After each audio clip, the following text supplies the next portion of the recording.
Good morning, good afternoon, good evening from wherever you are. Today is a very blessed day because we have an amazing guest all the way from Marsabit. That's such a pleasure.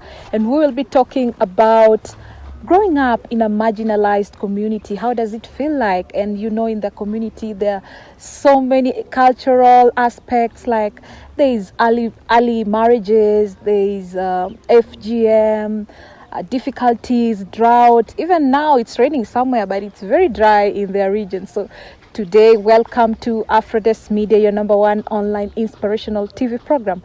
This is Coffee with Val Show. Make sure you subscribe to our channel, like, comment, and let us know from which community you're coming from. Let us know how it was like growing up in your community. I'll let my guest introduce herself. Welcome. 10 years, mtoto anajua nini? Hajui anything. 10 years anaweza washa jiko na apike.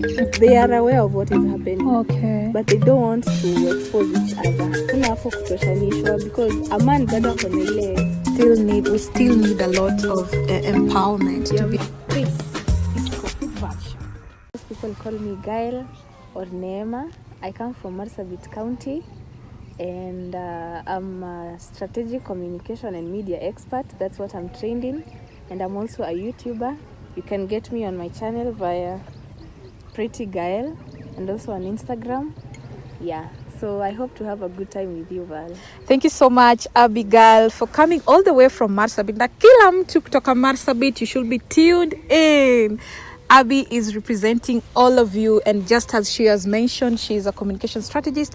Na leo tunataka kuchapa story vile alianza, how she grew up in Marsabit, coming all the way to now schooling in Eldoret and now in Nairobi. We want to know more about their culture and how it was growing up in their community. So welcome, Abigail. Thank you so much, Val. How is Marsabit? You've come all the way from Marsabit. Yeah. Marsabit is a county in itself, located in the northeastern part of Kenya. Yes. Yeah, semi-arid or mostly arid condition of. But how was it growing up in Marsabit? Most of my time I've spent down country, but I was born and raised there. Yes. So schooling, I've spent most of my schooling around Nakuru and Eldoret. But for the better time of my childhood, I spent in Marsabit. To be honest, life was not really good growing up, but so far so good. So the climatic condition first was a challenge. It's a very hot place to be in. It's like a desert. So during the day it's very hot, and during the night the weather is just ni baridi sana.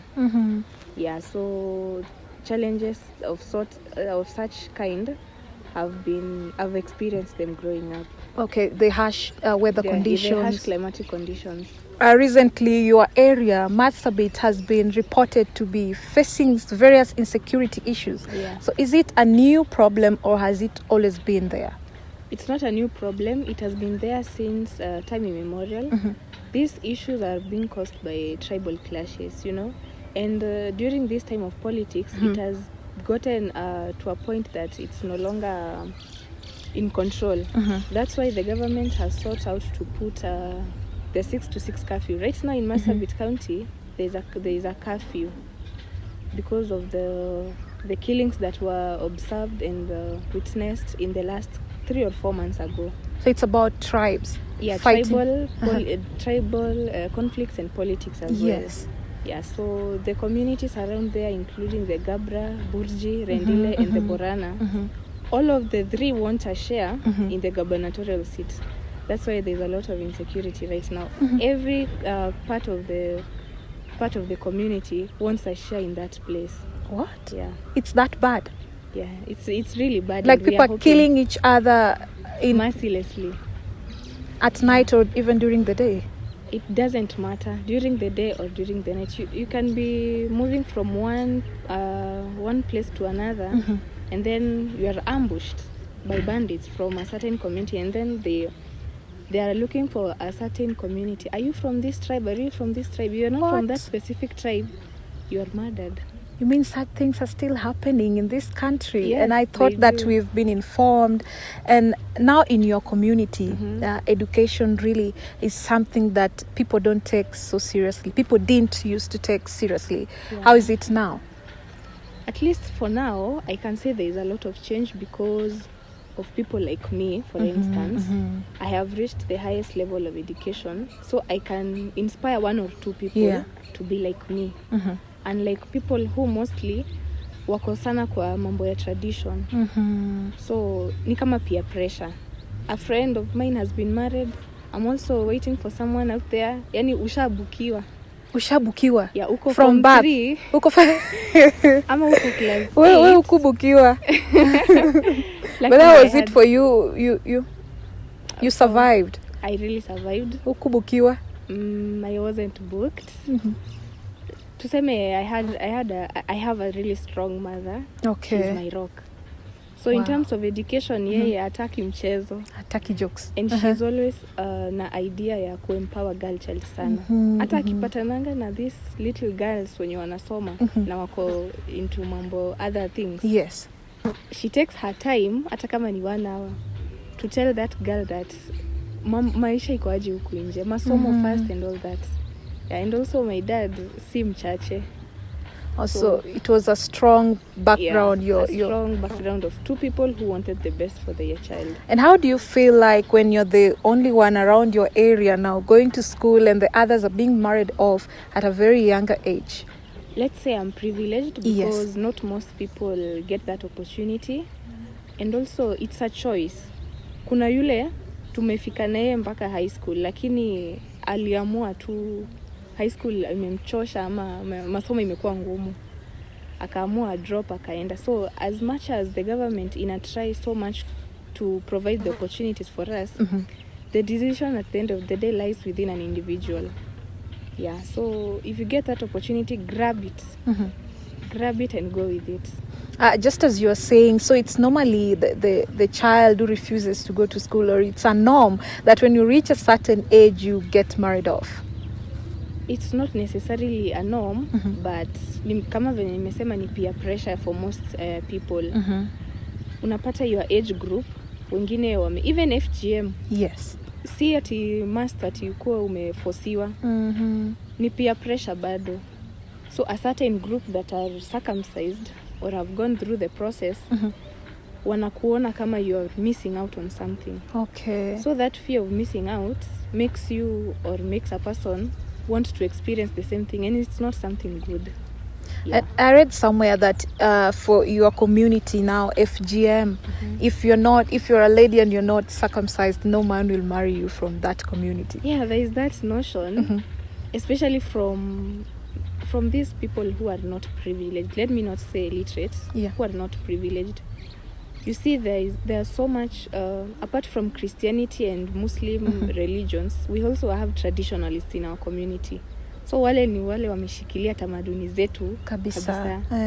So they believe that for a woman to get married, lazima apitie FGM.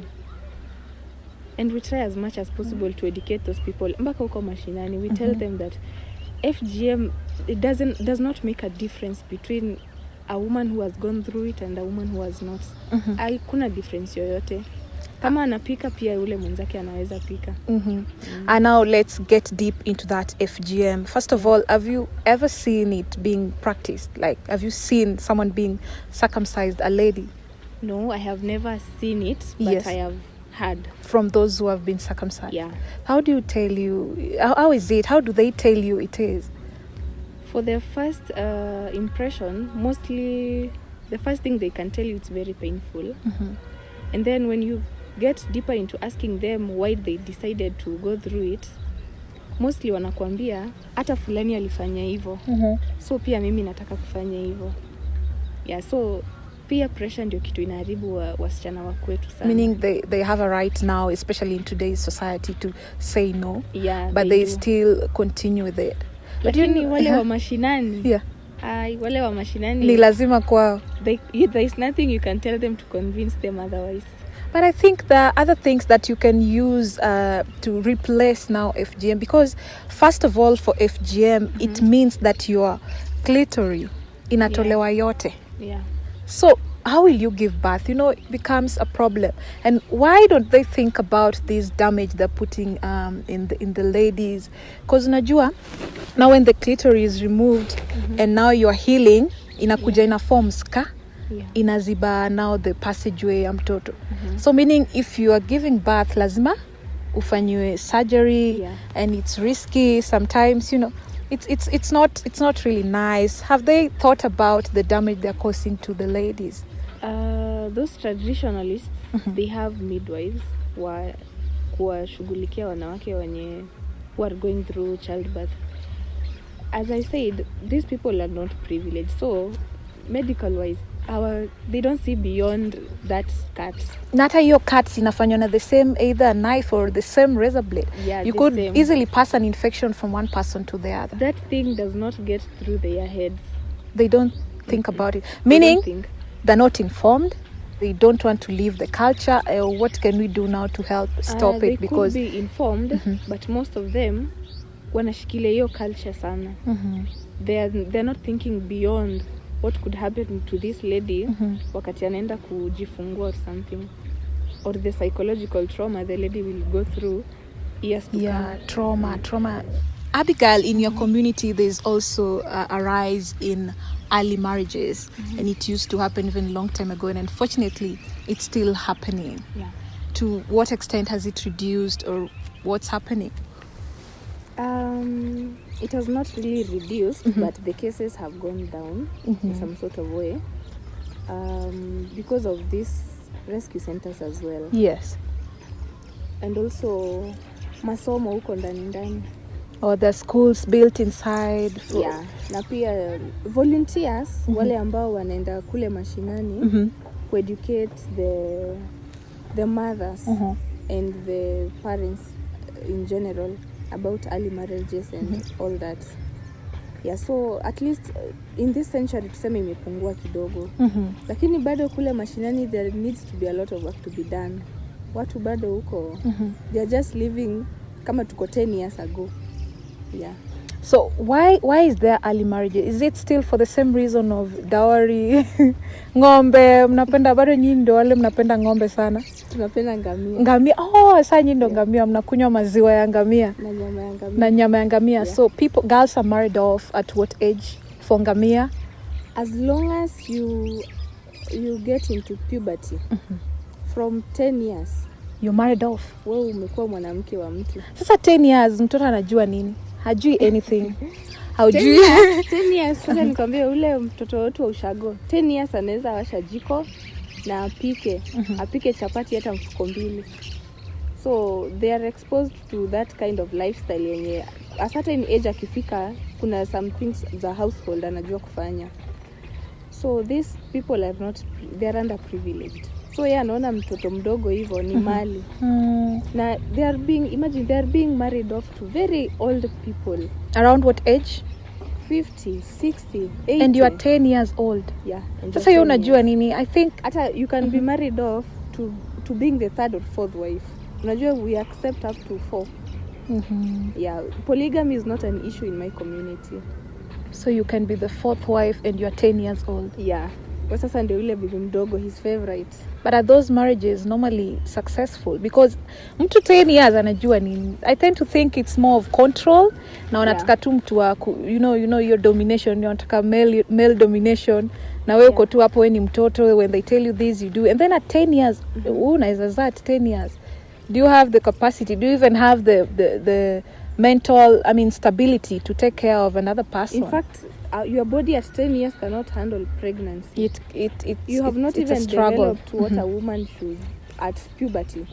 Ndio unaelekea puberty then adolescence, right? So at 10 years bado ni mdogo. Maybe ampe 2 years ya kuadjust to the situation. Now you are someone's wife. That's really sad. It's really sad, and it's really sad because mpaka wa leo ina happen, but ina happen kwa secret. Siri. Because utasikia tu fulani mtoto wake ameolewa na aliolewa na mzee wa kutoka area fulani. That mzee ako this and this years old. So it's really bad, and it's a sad state of Yani mtoto badala akue shule unamweka hapo akue bibi ya mtu juu ya kupata ngamia. Haja go through childhood properly. So bado ni mtoto sana. 10 years ni mtoto. Bado ako na tabia za kitoto, anataka kucheza tu kama mtoto. Kabisa. Yeah, so that's what happens uko mashinani sasa. And then you realize such marriages end up in violence because sasa mtoto kama bado anacheza na wewe unataka kuwe mke, si utashinda umemgonga, umemcontrol, hata unapata yule mzee ameoa bibi mdogo hivyo, but amemleta sasa kukaa urban areas. Lakini sasa atamlock kwa nyumba. Ndio asitoke nje, asiweze kuinteract na wengine. Yule mzee tayari anajua nikiwa town, this is wrong. Hata ninaweza shikwa kwa sababu this is mtoto ni underage. So mostly they hide those watoto huo wanawaficha until a certain age that anaweza pata pregnancy, ndio sasa anaweza kuwa confident enough kutell. You know, ni kama amemtega. Yeah. If you can hear more successful stories from people in my community, these ladies who have made it, they either went through FGM or early marriages, and they broke from those boundaries to becoming who they were after they realized that this was wrong from the word go. Absolutely. Yeah. So what can be done again more and more in such a situation in community? What should we do to such parents from the start? Girls now, you know, they need, what I know is that they need empowerment. And now how do we go about it? That's a really an issue in its own because as much as people are being empowered kabisa. Unaona mpaka barabara imefika kwetu. Sasa naona kuna mabarabara. Sasa hivi watu wanaenda road trip into the Great North Road. All the way to North Hall. All the way to Moyale, all the way to Mandera. So, as much as there is empowerment, bado I think the community in itself sasa wachana na outsiders. Au wazee sasa they need to accept that they need to accept change. Na mahali tumefika, they need to embrace the fact that akiona mtoto hivi kama ni a girl child, it's not all about money. Because atamuoza for maybe 3, 4, 5 camels, 1 or 2 goats. Peke. Yeah, na it's not all about money at the end of the day. This girl akona a life to live. Absolutely. She also has dreams, she also has visions. She has a lot of people that inspire her that anataka kuwa daktari, anataka kuwa lawyer. You see, once they start seeing a girl child from that perspective, hapo sasa ndio tutaamka. And is it true that wavulana nao wanaenda tu shule, msichana naye anaozwa? Exactly. In fact, male akisha kuwa circumcised, sasa atakukalia with all of your being. Na si hata wewe umekuwa circumcised. Hakuna hapo kutoshanishwa because a man bado ako na ile hierarchy yake kwa society. Yeah, so kuna vitu, in fact akicircumcisewa sasa kuna vitu kuna some privileges atapata zenye wewe utapata. Yeah, like sasa atajengewa kwake, apewe shamba yake, kuna mali kidogo atapewa. If anataka kuleta a lady, the same atapewa mali kidogo. So boy child ako empowered sana kwetu kuliko girl child. So bado kuna hiyo gap. Kuna hiyo for women empowership, kuna hiyo gap. And I think the communities are coming up, the NGOs, even the government. The thing that inasaidia watu from my community ni NGOs. Those NGOs bring a lot of difference in my community because kuna mtu kutoka mashinani utamuongelesha tu kidogo and then it starts making sense kidogo tu, inammekia sense that if my daughter anaweza kuwa kama fulani, if my daughter anaweza kuwa Chief Justice, I can also do change for her. And for many other people. And now for you, now that you are exposed a bit, would you like to now go back now and empower your society people, your people from your society? It's a dream I normally have to own a station or some sort of an organization that can really help ladies, because people, the Rendile community hatufiki hata 200,000 in Kenya.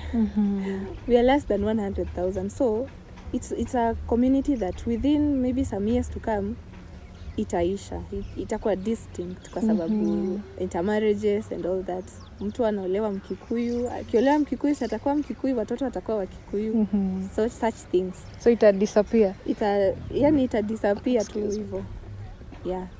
So having an organization that can help ladies understand who they are and their potential is really my dream, to enlighten other ladies. Because being exposed inakufanya uone like kuna a lot that these people have not seen that umeona. Yeah. Moving forward, Abigail, in trying to now end FGM culture, end early marriages, try to bring opportunities in your community, what are some of the challenges you face as you, even those who are already doing it, what are some of the challenges that they face? Mostly is the lack of maybe resources. For instance, for FGM to become a non-issue in our society, I think the local authorities should take responsibility in ensuring that those wamama wamechukuliwa hatia kabisa, because ni hao ndio wanafanyanga that act inaendelea and it's being passed on. It's a skill. Yeah, so kila mtu anaweza fanya that act. Yeah, so mostly these are the local authorities. One or two unaweza pata wako serious, anajua ama amesikia it's happening in this village, but he doesn't pay much attention kwa sababu anajua akienda huko atapewa 1 or 2 goats, 1 or 2 something. Sasa mbuzi moja inafanya una compromise, equate hiyo situation. Inakuwa unaendelea tu na shughuli yako. So that's what normally happens. They know that FGM inaendelea mpaka wa leo. So do you think poverty is also a main issue, even to the local authorities? Because why would they accept goats for exchange of people's welfare, well-being? Yeah, poverty is really an issue huko. Because kitu kidogo tu unapewa to feed your mouth and then umetosheka. You know, you don't see the bigger picture. Hauoni this lady akona future. What if it happens that a bleed to death? You know? Yeah, there's also bleeding to death. Such cases. So akisha braibiwa yeye ametosheka, amepewa yake kidogo ya macho, is good to go. So that's an really issue. That's a big issue, in fact. Okay. Once they get serious about combing those culprits, tuseme tu ni culprits, combing those people who are doing those activities, I think wakianza na mmoja wote watapungua. So ni kama wanaponea hapo tu. Yeah. Any other now challenges in your region? Maybe empowerment from the government. Yeah, you can, lack of resources tuseme. Okay. Hakuna hiyo government imetenga ya kushughulikia such and such activities. Or maybe wametenga and it's not enough. And it's not reaching the relevant people. Yeah, the relevant people. Haifiki wale ambao wanafaa kupata. Yeah. Now in dealing with local authorities, amna nyumba kumi, amna wazee wa nyumba kumi. Nyumba kumi in those areas is a tale of the birds. Hakuna mambo ya nyumba kumi because if you see our kind of settlements, we are nomad. So we are used to moving from one place to another, shifting from this area to another, looking for greener pastures, ya mifugo. Okay. So what we have, the best that we can have is wazee wa kijiji that are normally even difficult to find. Ukisema ati unaenda kutafuta, unaenda kusuluhisha kesi kama hiyo ya FGM. Yes. Utapata mmoja, now there are around maybe 5-7. They can be many. So ukipata mmoja atakataa kusema wenzake because they are aware of what is happening. Okay. But they don't want to expose each other. So they know what is really happening. Lakini because they are also culturalists, yani ni traditionalists, kwa ndani kabisa, wale ndio sasa kwa ndani hawezi kubali kuonesha wenzao and they cannot accept that hiyo ni makosa. So unapata ni kama such cultures bado zinajirudia tu, inakuwa ngumu sana zinajirudia and it becomes difficult to change. Those people mindset yao ikichange, we will have a better Kenya. Exactly. Inaanzanga na mindset. Yeah. So we've talked about local authorities, we've talked about poverty, driving them now to continue with the same practices, early marriages, to get the ngamia and the mbuzis, and now there's no real empowerment. Schools, do you have schools around? Yeah, we do have schools. In fact, each constituency, inside Marsabit County, there are like 2 or 3 constituencies. We have Saku, we have Laisamis, and the rest. So in each constituency, the government has made sure to develop secondary schools. Okay. And the best that they have done so far is a polytechnic. There are no universities. There are no universities. I think they also know the capacity of these school-going children. Unajua ukienda hapo polytechnic, huwezi kosa 1 or 2 skills you can learn. Be it plumbing, be it mambo ya stima, be it IT, And if you're serious enough, unaweza jijenga hapo. Instead of sourcing labor from Nairobi, from Nakuru, from where? Yes. We can get labor from those locally. Yeah. So mtu akijua what they want, they can really help themselves from those polytechnics. I cannot say that the opportunity in terms of schools we have been left out, because the government has really tried. Mpaka kuleta polytechnics and qualified teachers in those arid, semi-arid areas. It's really a chance to creating change. And do you feel well represented now in the government? Do you feel like your needs are taken care of as a marginalized community? Let's say representation, they have really tried, because the Minister of Treasury, at least ametoka kwetu. At least we have Ukuri Atani who can push the rest of us from where he is, And as much as they try to equate all the communities to have a representation, hata anajaribu from his side, 1 or 2 people anaweka kwa treasury, and then the rest they can bring others in. So also the representation in terms of county, I think we are getting resources, but somewhere along the way doesn't reach the relevant people. It's also the same story. It's the same story in Kenya each and every day. So I don't know, it's really time now to end such practices, because I'd say they are archaic, they are barbaric, they are harmful, they're very evil as well. They are evil as well. You can easily pass infections as well. So it's difficult. But at least people are still striving, 1 step at a time. Each day at a time, we will get there. And if we get maybe 10, 20 people like me, the community will have a place to look up to. If I can go talk to 3, 10 people and tell them that kusoma ni mzuri, and as a lady, keep yourself together until you reach a certain position. I'm not yet there, but I'm reaching there. So if I can empower somebody up to this level, I believe they can change their lives too. Change begins with you. Once you accept change, anything else can follow. Thank you so much for that. And at least now there's hope, since you're here and you want to empower more people. I really like such stories when people from such communities, they want to do more for their community. And that's really amazing. So maybe you have something you want to tell people from your community, wananchi, and now you're parting short.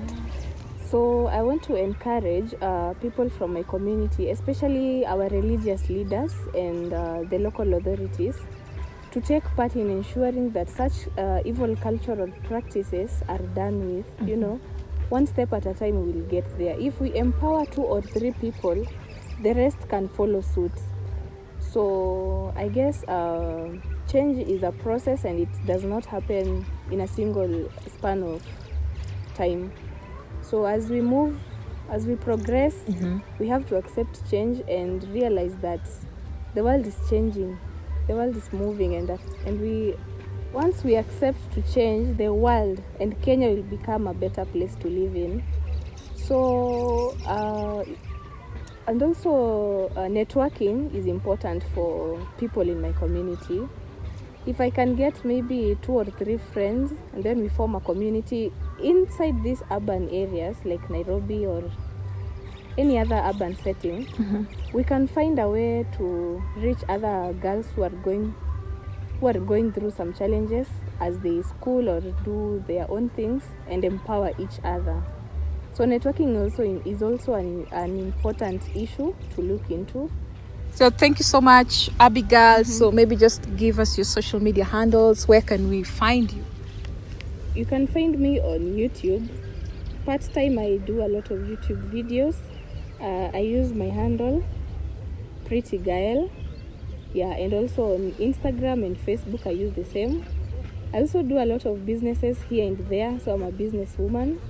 Yeah, and empower to bring change to girls in my community. And I am also a writer. I blog during my free time on WordPress. So that's all about me.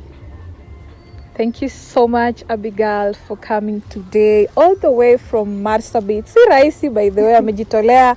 Anataka kuempower more people from her community. Wakwe kama yeye, amesoma, she's becoming someone at least in the society. And at least you are lucky not to have been married off at a younger age. Sasa sijui ungekuaje. Asante sana Preety Gaelle. Hapo tutakupata kwenye YouTube, Instagram, you also on Facebook. Yeah, I use the same name on Facebook. Yeah. Yes. I saw you on Facebook. Yeah. I see what you're doing. You're selling amazing stuff. Yeah. Nenda tu pale Facebook utampata tu Preety Gaelle. By the way, ungependa kuoleka hiyo community yenu huko? No. Kwa mzee hivi. Mpate camel na mbuzi. I'm actually attracted to people on the western side. Yeah. Karibu sana our side. Thank you, man. Why not now your community? I can say maybe personal reasons, and also yani roho tu inapenda lakeside. Roho imeamua ni hiyo side. Yeah. So unapeleka roho hiyo side. Akipenda choro ni dawa. Yeah. You obviously say ungekuwa umemarika when you were young, ungekuwa na almost 10 kids sahi. Yeah, and another one on the way. Another one. Yenyewe ni jokes. Mimi nakaa tu ni jokes tu. Yani it's not fair. It's not fair at all. Yeah, once in a while when I go visit my grandma, she gives me stories. Ananiambia, you see yule alikuwa pale, tulienda harusi yake juzi. And I'm like, shoshu huwezi kataza, ati unakataa aje na baba yake ndio kusema. Oh. Yeah, so man, akona say sana bado wasichana wana say. Maybe in the kitchen ndio unaweza say you can have a say other areas, but not where men wako. Hey, we still need a lot of empowerment to be able to stand as women, so that our voices can be heard. That we really need. Thank you so much, Gaelle, Preety Gaelle. It's true, you're pretty. Thank you so much for today's conversation. You've been amazing, and your community, we still have more to talk about, and we'll come back with Preety Gaelle. Thank you so much for watching. I know from the community now they need empowerment, helping ladies convert their skills to money, because when a lady is not empowered economically, also anaumia because atakuwa anategemea huyo mwanaume mzee. So unaona ni kama bado tu ni cycle inajirudia tu. And also such cultures kama FGM, early marriages, we need to see them stop. It's really unfair and archaic culture. So thank you so much, because we are going to join hands. I'll join your movement so that we can do it together, and empower more ladies. Thank you so much. This has been an amazing conversation, and this is Coffee with Val Show.